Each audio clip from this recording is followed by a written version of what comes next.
Szeretettel köszöntöm a kedves vendégeinket, most már így egy kicsit együtt is. Arra szeretném kérni, hogy azt a 3 ajtót, akik közel vannak az ajtóhoz, kérem, hogy csukják be. Aki bejött, bent van, aki nem, az meg az asztaloknál folytatja majd a kísérletezést. Köszönöm szépen az ajtókat. És hát az elmúlt évek hagyományainak megfelelően ezen a természettudományos családi napon ma egész délelőtt együtt kísérletezünk, és nagyon örülünk annak, hogy ilyen sokan elfogadták a meghívást, és megtisztelték jelenlétükkel ezt a rendezvényt, és itt vannak. A rendezvénynek a legfontosabb mozgató ereje, mozgató rugója, az a közösség, az a tanári szakmai közösség, aki a Szereted labornak a környezetében az elmúlt 10 évben kialakult. A labornak a 10 éves szülinapi bulia nem is olyan régen volt, október közepén ünnepeltük ezt meg. Ott főleg a tanárok voltak jelen, akik a laborhoz tartozó partneriskolákba tanítanak. És ennek megfelelően minden évben tartottuk ezt a kísérletek kavalkádját, tehát ennek megfelelően így már ez is 10 éve zajlik ez a folyamat, és ez a 9. ilyen alkalom, mert ugye volt egy év a vírus miatt, amikor nem tudtuk ezt megrendezni. És ahogy említettem is, ennek a rendezvénynek a legfontosabb hajtóereje azoknak a tanároknak a munkája, akik fölkészítették a diákokat az itteni kísérletezésre, és nagyon örülünk annak, hogy ilyen sokan itt vannak ők is. Körülbelül 180 diák vezeti ezeket a kísérleteket az asztaloknál.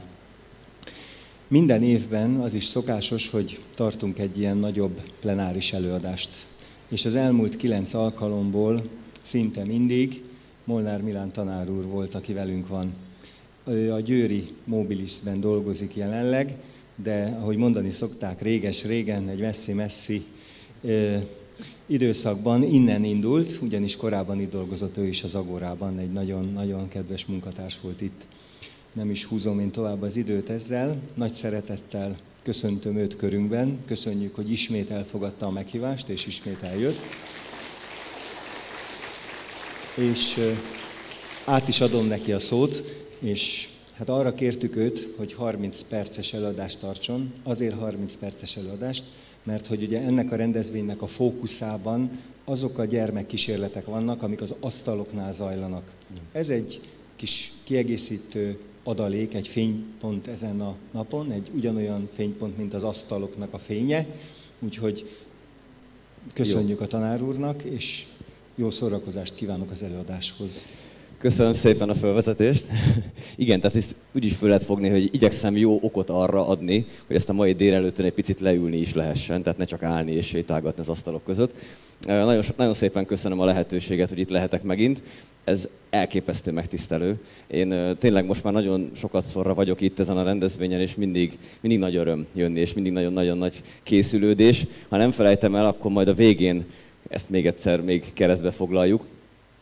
De akkor, hogy miről is lesz itt most szó, és tényleg igyekszem, hogy ez ebbe a fél órában mindenképpen beleférjen. Tanár úr ezt a lelkemre kötötte, majd a Csiszár tanár úrra még fogok egy párszor hivatkozni. Rögtön az elején azzal kezdjük, hogy ugye hogyan is alakul ki itt egy ilyen kísérleti bemutató. Ugye, hát itt csupa olyan ember ül, talán olyanok is ülnek, akik itt éppen az asztaloknál kísérleteznek, amikor nem itt ülnek, meg olyanok, akik itt velem szemben megnézték azt a rengeteg kísérletet, szóval mindannyian azért valahogy átérezzük ennek a kísérletezésnek a kulisszáit. Hát ugye úgy kezdődik, mint itt sokaknak másoknak is, hogy Csiszár tanár úrra telefonálunk. Ugye? Hát szerintem ezt sokan itt magunkra ismerünk ebben.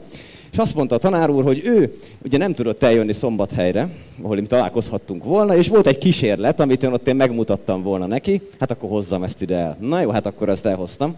De erre még várni kell, ez ott van a végén. Tehát ugye, hogy olvassuk a sorokat, ugye balról jobbra, hát ott a legvégén, amikor elérünk, akkor már mindenki látni fogja, miért vagyok én itt.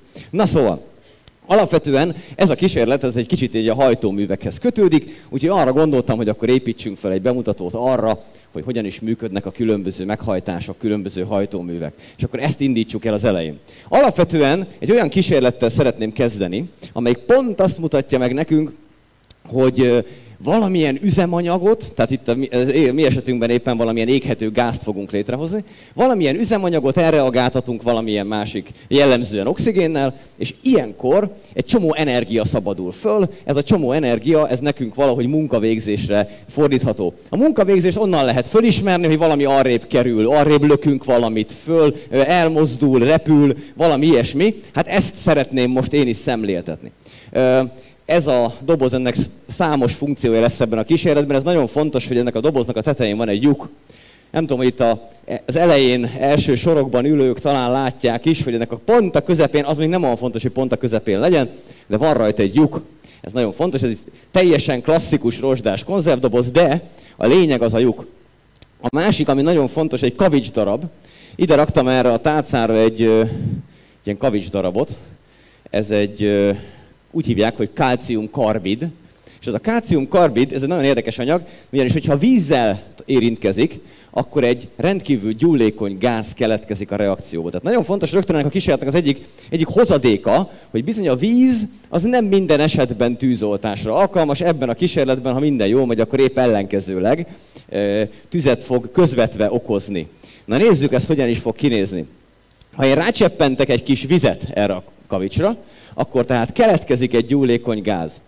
Ennek a doboznak a belsejében már most ott van az egyik reagens, az oxigén. Ezt én gyorsan rá fogom tenni oxigénestül, levegőstül erre a kavicsra. Az ott keletkező acetilén-gáz, az összekeveredik ott a levegővel, és ha tetején a lyuknál oda teszek egy kis lángot, akkor remélhetőleg ez meggyullad. Lejátszódik az a kémiai folyamat, aminek a hatására szeretnénk mi itt munkát végezni, a munkát meg remélem majd mindenki látja. Jó?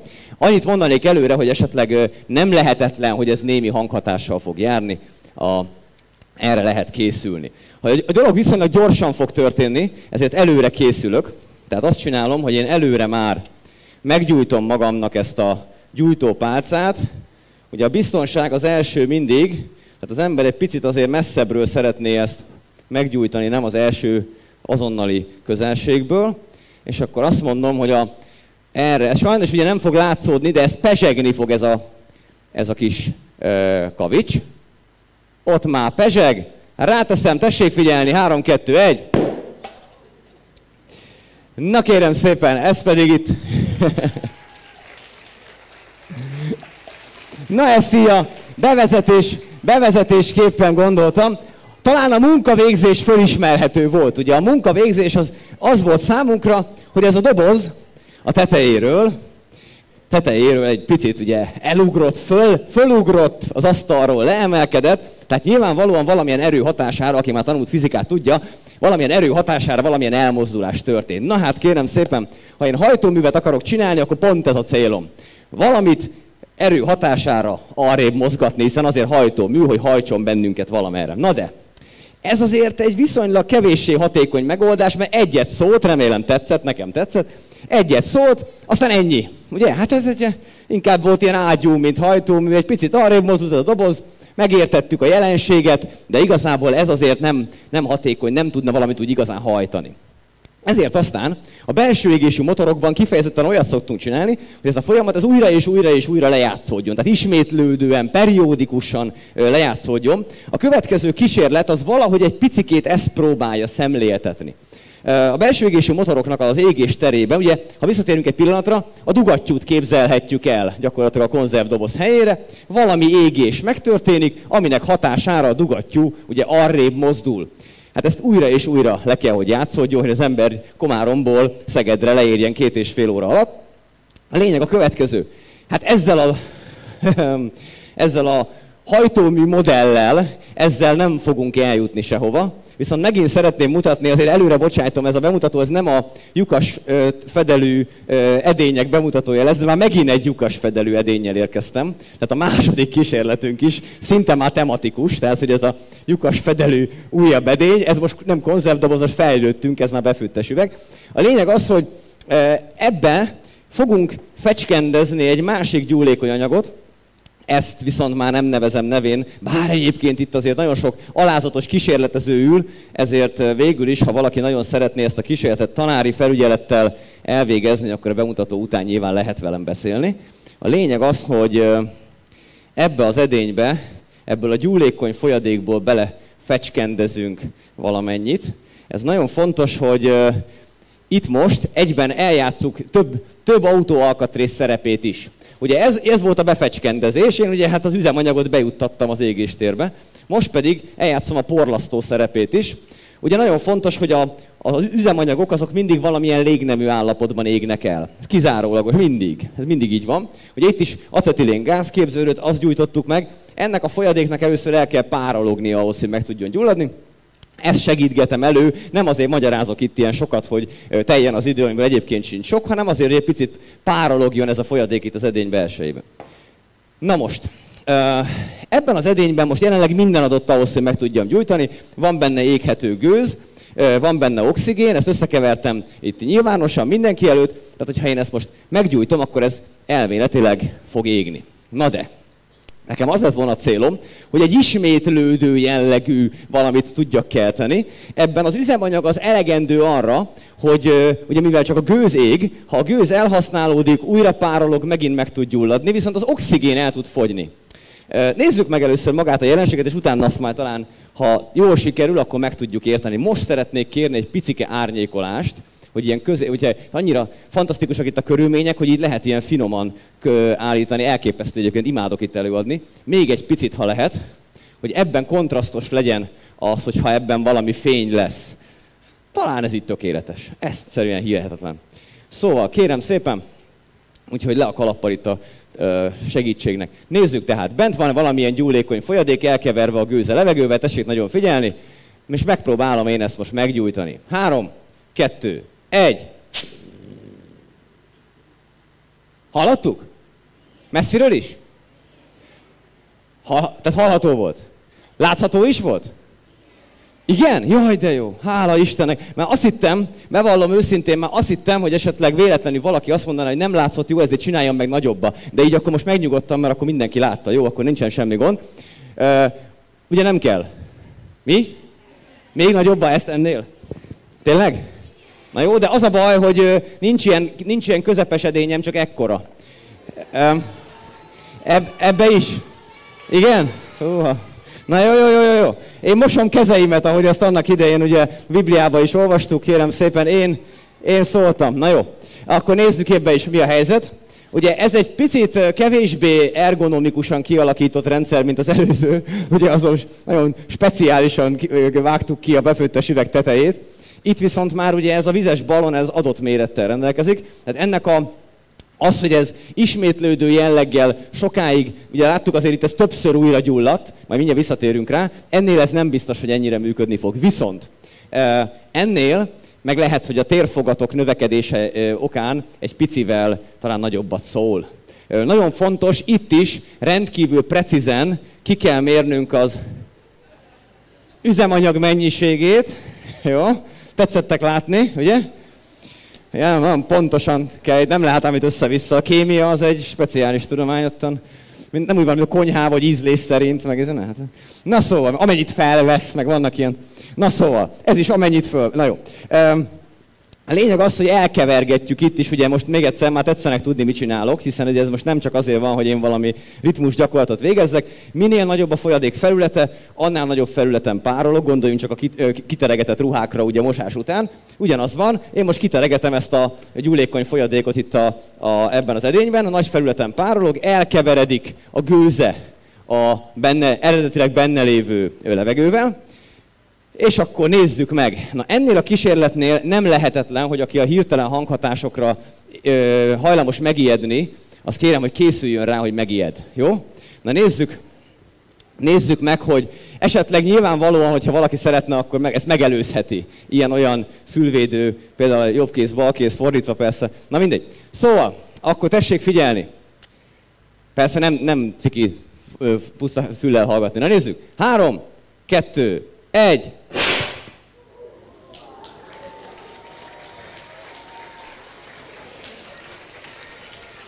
Mielőtt elraknám, nagyon szépen köszönöm, ez igazán, nyilván a fizikának, meg a kémiának szól, nem nekem. A lényeg a következő. Amit itt tetszettek látni, és egyébként tényleg szerintem ez az egész légkör, meg ahogy itt a tanár úr ezt az egész rendezvényt megszervezte, már az önmagában adta, ez a kísérlet is gyönyörűen sikerült, ugyanis többször lehetett látni, aki jól figyelt, hogy bizony többször újra gyulladt az a láng ott az edény belsejében. Meg tudtuk figyelni, ugye? A kicsiben ugye ott hallható is volt, hogy berregett. Ugye ilyen berregő hangja volt neki. Ez azért van, mert minden egyes lobbanásnak a hangja az újra és újra ismétlődően egy ilyen összeadódva egy ilyen berregő hangot adott. Tehát, magyarul, mi történt itt? Meggyulladt a benne lévő gőz, a benne lévő oxigént elhasználta az égés, ettől leromlott a hatékonysága az égésnek, a láng összeesett kicsire, ettől egy csomó üres hely lett az edényben, amitől újra levegő tudott beáramlani a külvilágból. Igen ám, de akkor innentől kezdve volt megint rendesen levegő, újra gyulladt, megint elhasználta a levegőt, összeesett, beszívta a levegőt, begyulladt. Na ez már egy ismétlődő, tehát egy állandó üzemű hajtóműnek lehetne a modellje. Például annak idején ha jól tudom, bár a történelem az nem annyira az erősségem, a második világháborúban használt FAU-1-es szárnyas bombák, nem vizes palackból voltak, de az elv az hasonló hajtással működött. Tehát, magyarul egy hajtóművet lehet csinálnunk úgy, hogyha beadjuk az üzemanyagot az égéséhez szükséges oxigént, akármelyik kísérletben láttuk, azt folyamatosan utánpótoljuk, és ha folyamatosan tudjuk utánpótolni, mint ebben a kettőben láttuk, akkor amíg el nem fogy az üzemanyag, addig folyamatosan képes ismétlődően működni és hajtóerőt kifejteni. Az látszik tehát, hogy ezt a dolgot lehet az őt tápláló oxigénnel befolyásolni, és igazából innentől kezdve a sima ilyen pulzárhajtóművektől, meg az ilyen abszolút egyszerű, nagyapámat idézzem, lökhajtásos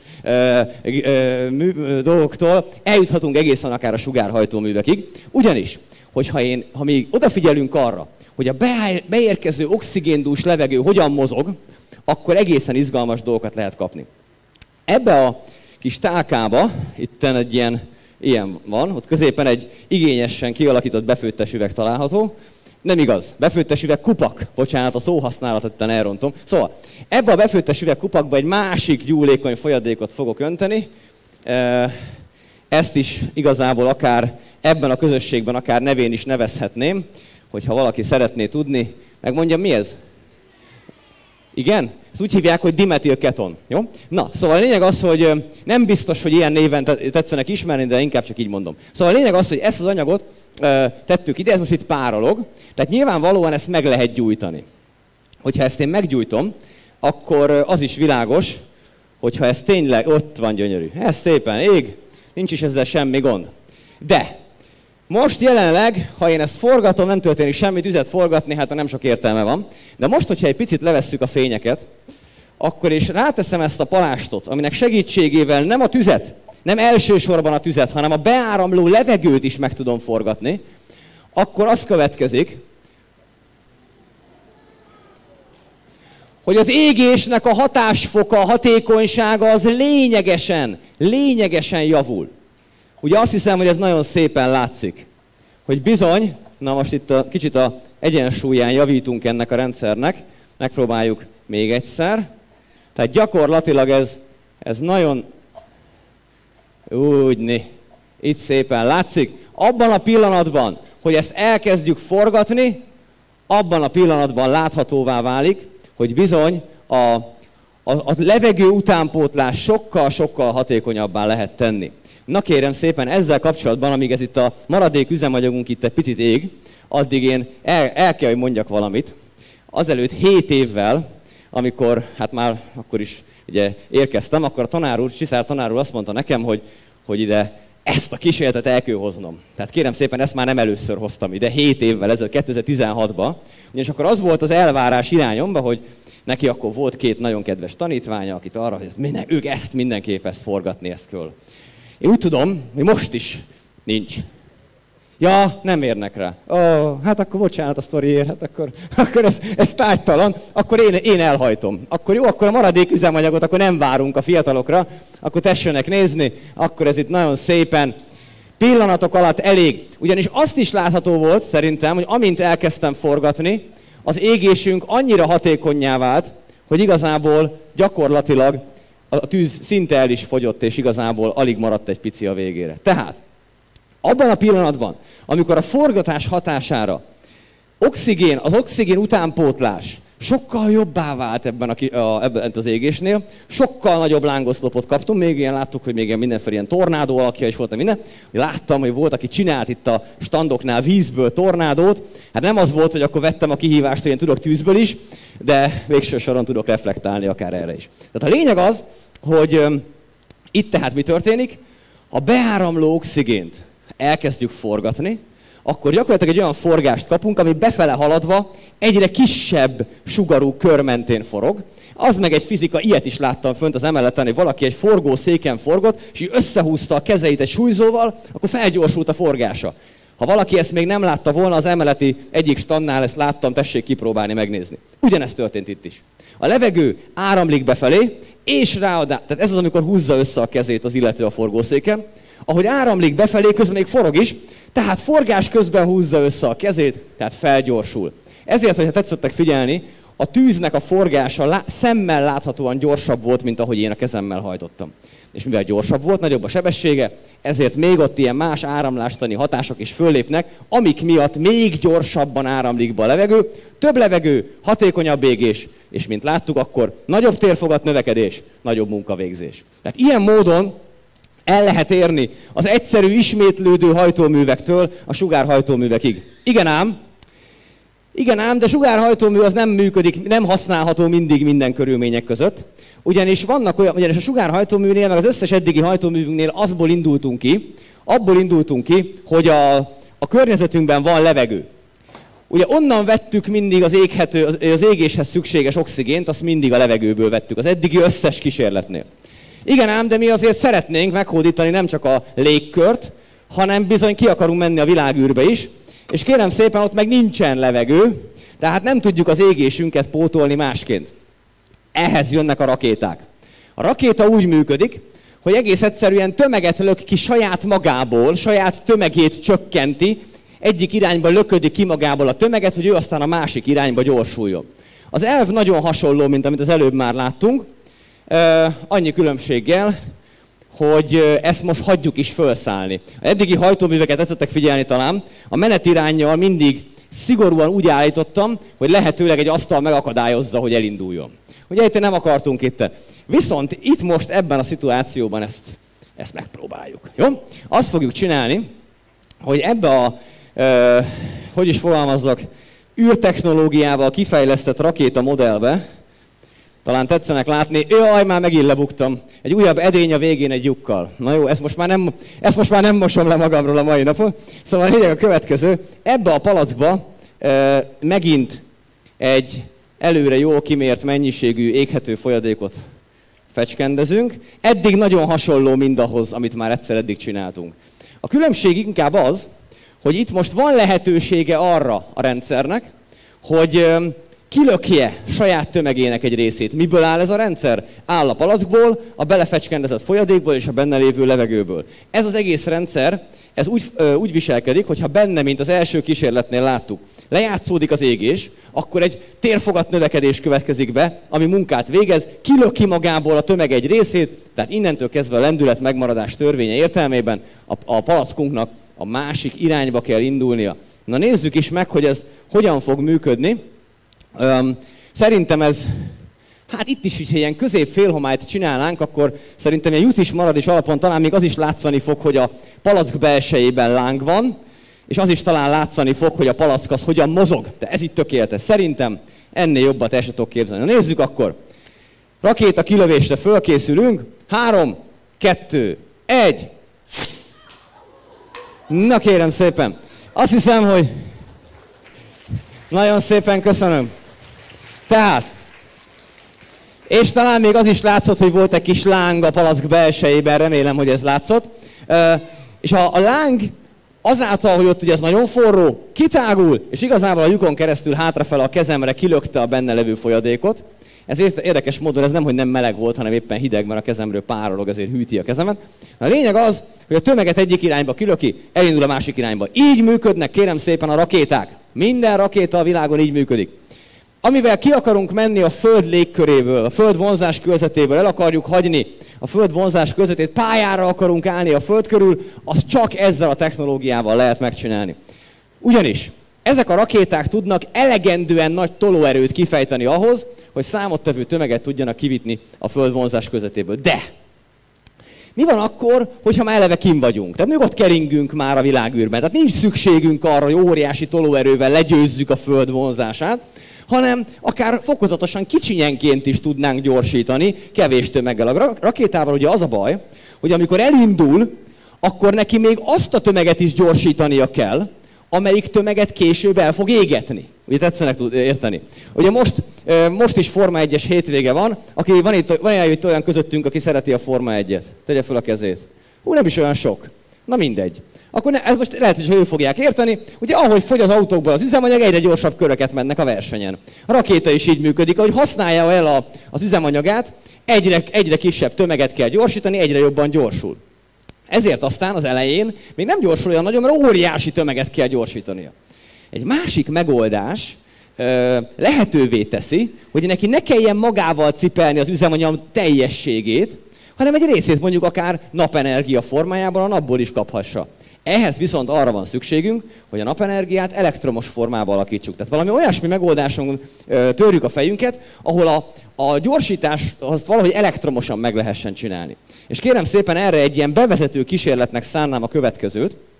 Itt ugyanis arról van szó, hogy ezen a deszkán egy csomó olyan alkatrészt helyeztünk el, amik rövid ideig képesek tárolni az elektromos energiát, majd azt képesek magukból egyszerre felszabadítani. Ezzel elérhető, hogy igen nagy elektromos feszültséget tudjunk egyszerre létrehozni. Akik már tanultak fizikát, azoknak mondom, hogy ezeket kondenzátoroknak hívják, tehát képesek kondenzált, tartósított állapotban tartani az elektromosságot egy rövid időre. Mi történik itt? Messziről ez nyilván nem biztos, hogy nagyon jól látszik, ha valaki részletesebben szeretné látni, a végén majd nyugodtan ide lehet jönni, megmutogatom. A lényeg az, hogy ezek a kék dobozkák, ezek a kondenzátorok, és minden kondenzátor mellett van egy picike szikra köz, ami azt jelenti, hogyha elegendően sok elektromosságot töltünk bele ezekbe a kondenzátorokba, akkor azokon a kondenzátorok mellett egy szikra fog átütni. Képzeljük el ezt a következőképpen. Ha van egy lufink, amit én elkezdek fölfújni, akkor ugye az a lufi tárolja azt a levegőt, amit én belefújtam. Ha túl sok levegőt fújok a lufiba, akkor mi történik a lufival?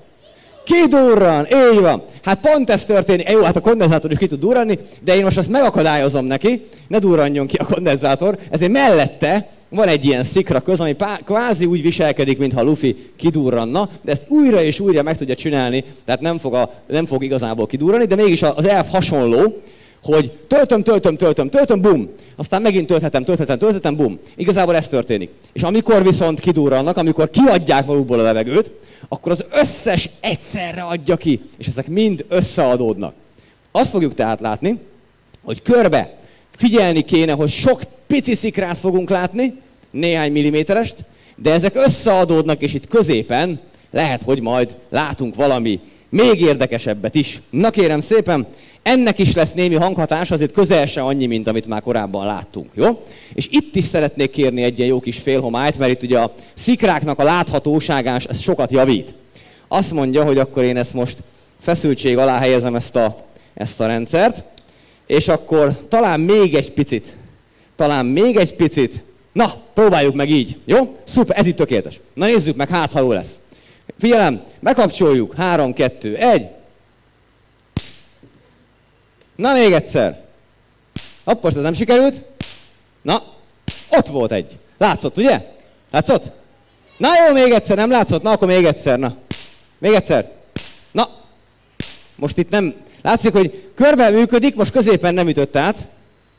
Ott volt. Ott van, jó, ennyi. Jóból is megállt a sok. Nehéz abba hagyni, bevallom, de azért talán ennyi, jó? Amit ezzel szerettem volna megmutatni az, hogy itt tehát nagyon-nagyon nagy elektromos feszültséget tudtunk létrehozni. Azok kedvéért, akik ezt már el tudják helyezni nagyságrendileg, ugye, hogyha itt van mondjuk nekem egy 5 centis szikra közöm, akkor az akárhogy is mondjuk, az egy 100 000 voltot jelent, jó? Tehát 100 000 volt az, amit itt nagyjából létrehoztunk. Lehet, hogy egy picit több.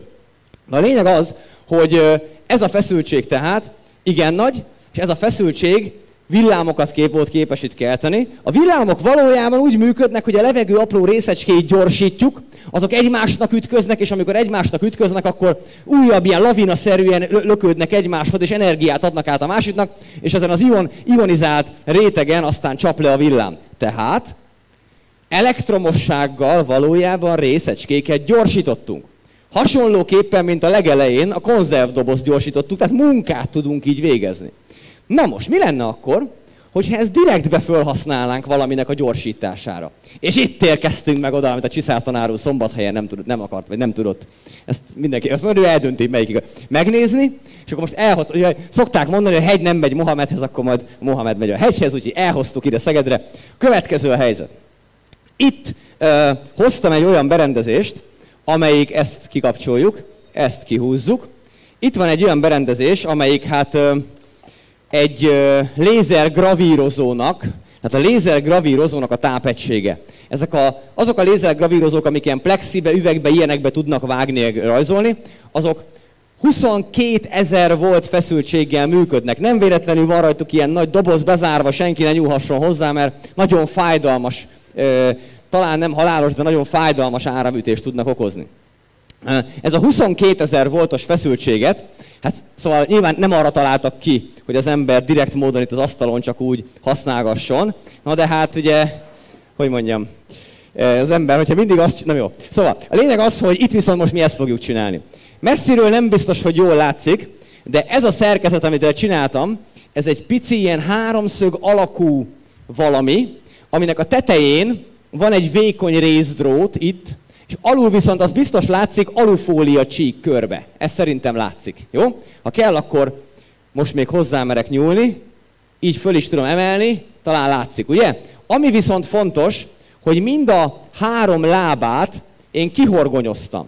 Jó? Mind a 3 lábát kihorgonyoztam. Ez nyilván megint ugyanazért van, mint amiért korábban is már ugye csináltunk ilyet, hogy a fejjel lefele raktam le a hajtóművet az asztalra, hogy nehogy véletlenül itt nekünk elrepüljön. Itt is ugyanez a helyzet, de majd ezt mindjárt részletesebben is megértjük. Tehát, ezt a 22 000 voltot nagyon sok, ugye a konnektorban lévő feszültségnek a 100-szorosa. Ezt ide fogjuk rákapcsolni. Ekkor hasonlóképpen, hogy az előbb mondtam ott a villámoknál, a levegő részecskéket tudjuk az elektromos tér segítségével gyorsítani lefele. Tehát föntről lefele. Hát mindenki, aki látott már akár élőben, akár tévében drónt vagy helikoptert, az tudja, hogy a helikopter vagy a drón úgy száll föl, hogy a levegőt lefele nyomja, ettől ő fölfele száll. Hát akkor nincs mit tovább itt mondanom ezzel kapcsolatban szerintem, hanem inkább nézzük meg. Nagyon fontos, hogy annál közelebb senki ne jöjjön. Jó, ez nagyon fontos. Na kérem szépen, akkor elméletileg minden be van kötve. Ezt az alsó alufólia csíkot, ezt le kell földeljük, hogy ugye a töltések el tudjanak menni bele a talajba. Azt mondja, hogy minden rendben van, és akkor ezt most bekapcsoljuk, és remélem mindenki rálát erre a kis keretre itt az asztalon, és akkor tessék nagyon figyelni. 3, 2, 1. Na még egyszer. Ott van. Na még egyszer. Hányszor csináljam még meg? Még egyszer. Na még egy és itt tudjuk ugrálni is. Jó? Amikor bekapcsolom itt a gombat nyomogatom. Amikor bekapcsolom a 22 000 voltot, akkor ez a mi kis hajtóművünk fölemelkedik. És így tud tehát repülni. Na kérem szépen, hogyan lesz ebből űrhajózás? Hát úgy, hogy az űrhajó magával visz egy ilyen ionhajtóművet, nagy feszültséggel tud olyan részecskéket gyorsítani, nincs a világűrben levegő, hanem magával visz egy kis tartályban egy kevés gázt. Ezt a kevés gázt egy ugyanilyen hasonló szerkezetű kis ionhajtóművel gyorsítja kifele. De vigyázzunk, neki ott is kell egy pici tömeget magával vinnie, de nem az egészet. Nem minden energiát a tömeg gyorsításából, pontosabban a tömegben kémiailag ott tárolt energiából nyeri, hanem például napelemekből villamos energiát tud előállítani, és ezekkel gyorsítja föl a levegő részecskéket. Nagyon fontos különbség a rakétával szemben, ahol a rakétában minden energia abban a tömegben van, amit magával visz fölfele, és a kémiailag van tárolva. Muszáj fölgyorsítani. Egy ilyen ionhajtóműben ez nem így van, hiszen például napelemekből villamos energiaként fel tudja használni. Hát így értünk el ide a végére. Különböző típusú hajtóműveket vettünk itt végig ezen a mai bemutatón. Én bevallom őszintén, hogy nagyon köszönöm szépen a megtisztelő figyelmet, ugyanis ez nekem egy nagy élmény, ezt egy fél percet még tanár úrtól még kérek, ugyanis azért mindenki helyezze a megfelelő kontextusba ezt a rendezvényt, elképesztő egy rendezvény ez. Én idefele készültemben kiszámoltam, hogy még 2 éve nem voltam itt, nagyságrendileg 250 ilyen kísérleti bemutatót tartottam ez alatt a 2 év alatt, de ilyet, amire az ember ennyire készül és ennyire vágyik, és ilyen közönség előtt teheti, hát nem sokat, szerintem néhányat sem maximum. Úgyhogy nagyon hálás vagyok, hogy itt lehettem, és nagyon jó kísérletezést kívánok mindenkinek a továbbiakban. Köszönöm szépen a megtisztelő figyelmet! Köszönjük szépen Molnár Minál tanár úrnak, hogy eljött közénk, és ilyen látványos kísérleteket mutatott be, és amit külön köszönök neki, az a kommentár, az a magyarázat, amit mindezekhez hozzáfűzött, hogy aki tudja, az elvigye magával a magyarázatokat is. Nem is húzom tovább az időt, további jó kísérletezést kívánok az asztaloknál, egészen 12 óra 30 percig, fél egyig. Jó szórakozást kívánok!